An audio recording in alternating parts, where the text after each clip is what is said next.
Hola mis amados hermanos, ¿cómo están? Este es Pastor Peter, una vez más haciendo un estudio bíblico en esta mañana, desde este precioso lugar. Pues siempre tengo buenos momentos en este espacio.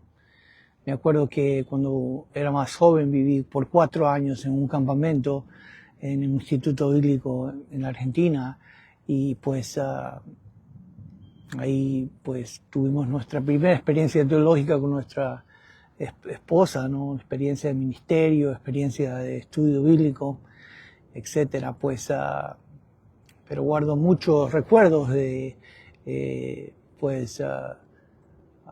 ver una laguna y estar en el aire libre. Así que hemos decidido hacer el estudio bíblico esta mañana, pues justamente desde este lugar. Precioso. Pues, estamos viendo la pregunta 32 hoy día del Catecismo de Heidelberg, que ya he dicho que es el mismo catecismo bautista o catecismo ortodoxo de Hercules Collins. Y sabemos que Hercules Collins se basó en el catecismo de Heidelberg para hacer su catecismo y sencillamente lo modificó en el área del bautismo, la imposición de manos, entre otras cosas, que después veremos, ¿no? Pero por lo pronto estamos viendo la pregunta 32, que es la misma en ambos catecismos, y ya dijimos que catecismo significa instrucción. Pues la pregunta de hoy dice, pues ¿por qué te llaman cristiano? Pues ahí tenemos algo importante, ¿no? Porque Hechos 11:26 nos dice que y se congregaron allí todo un año con la iglesia y enseñaron a mucha gente y a los discípulos se les llamó cristianos por primera vez en Antioquía. Y ahí tenemos esa palabra, ¿no? La palabra cristianos, cristianoi, en el griego, pero sabemos que la primera iglesia, por lo menos hasta ese punto, ¿no? Era una iglesia judía, como ya hemos estado hablando, que se salió de Jerusalén, porque Jesús era el Mesías de los judíos. Y pues sabemos pues que él tenía 12 discípulos judíos, y el evangelio saldría de Jerusalén a Samaria hasta lo último de la tierra. Y pues, pero en Antioquía, que se les llama por primera vez a los discípulos, se les llamó cristianos. Era la idea de pequeños mesías, pequeños cristos, ¿no? La palabra hebrea sería Meshijim. Y por cierto, ¿no? Hoy día hay todo un dilema porque hay algunas personas que tratan de decir pues que hay una diferencia entre los judíos creyentes y el resto del cristianismo, ¿no? Entonces, pero sin embargo en Israel, y eso es importante que ustedes entiendan, todos aquellos que creen en Jesús son considerados Meshijim y que son creyentes en el Cristo. Así que esa diferencia que a veces quieren tener algunas congregaciones hoy día es realmente inexistente en Israel, porque todos son considerados Meshijim, a pesar de que unos se apeguen más a la tradición y a las prácticas del judaísmo y otros menos. El hecho es que si tú mencionas al Mesías Jesús, el tema es que tú eres considerado Meshijim. Pero bueno, el catecismo nos dice hoy día, ¿por qué te llaman cristiano? Pequeño Cristo es la idea, ¿no?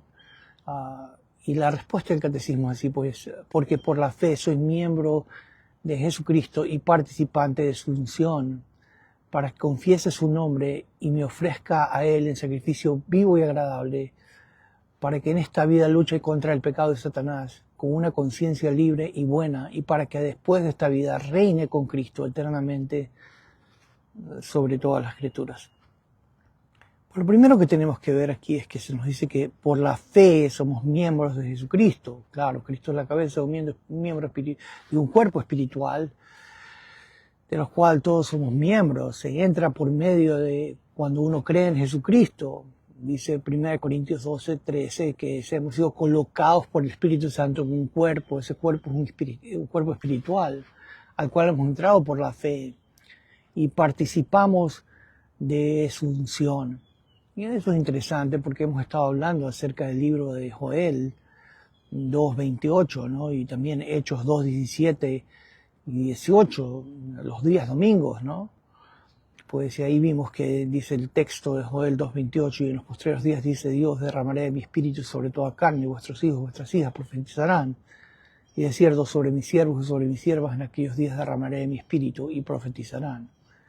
Pues lo importante que tenemos que entender aquí es el hecho de que efectivamente aquí había una profecía que tiene un cumplimiento que era primeramente provisional o temporal, yo llamaría, y luego pues un cumplimiento que es permanente o perenne.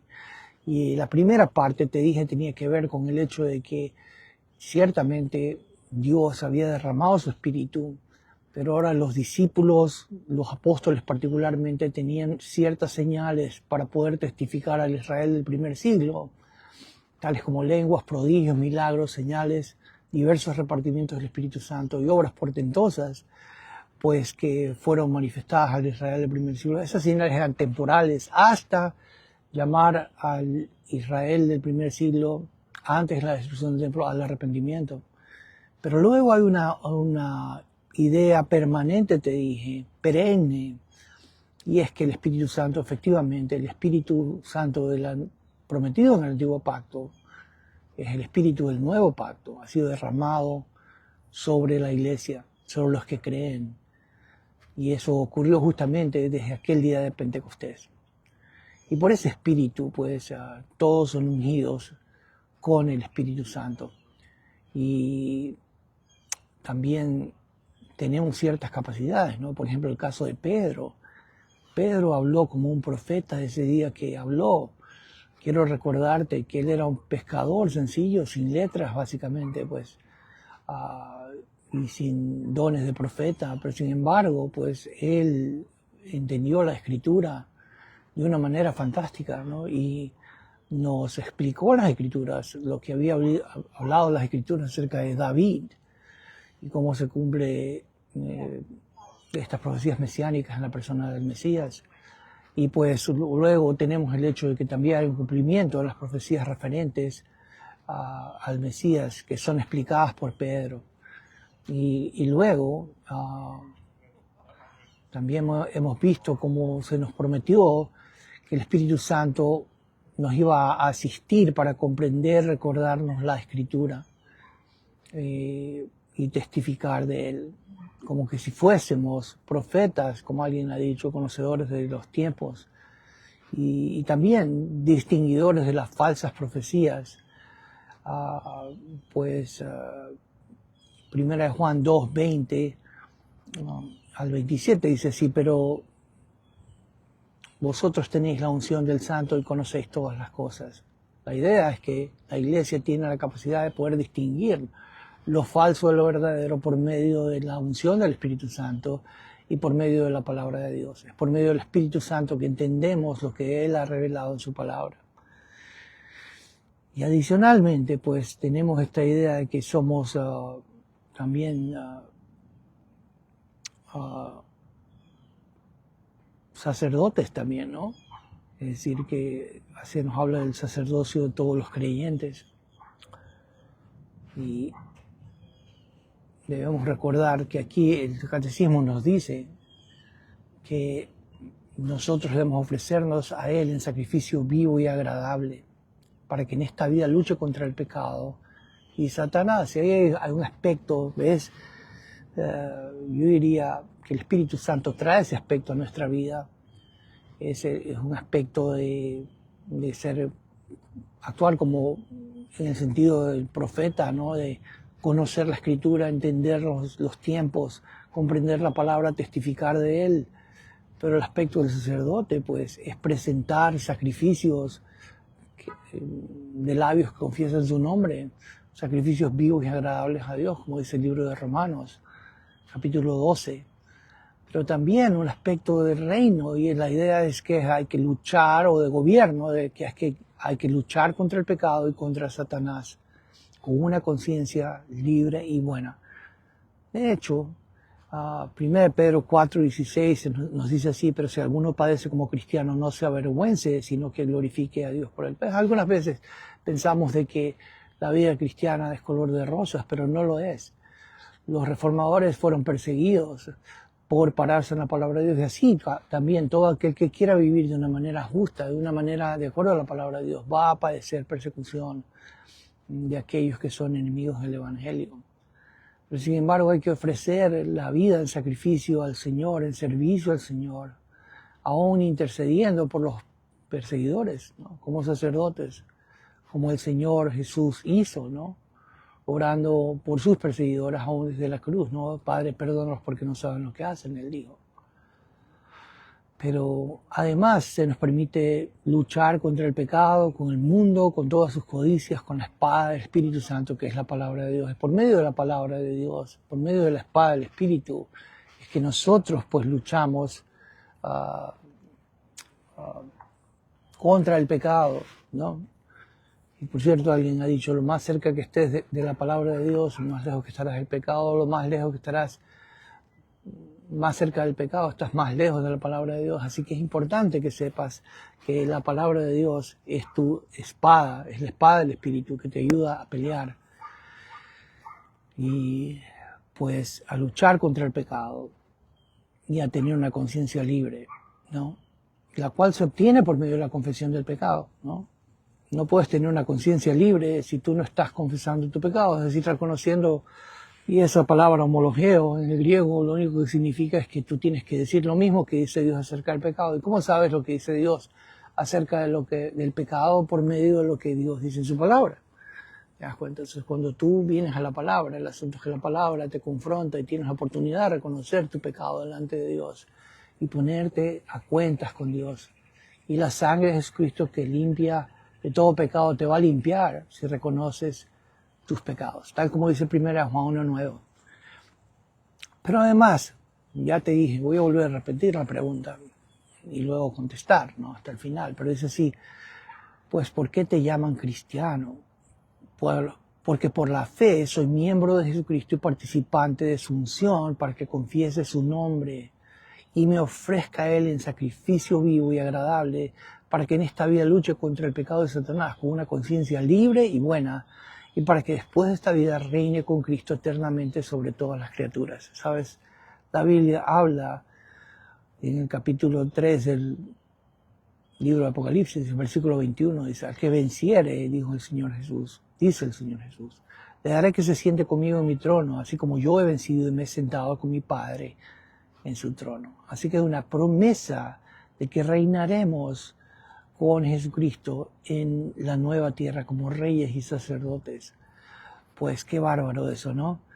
Al que venciere.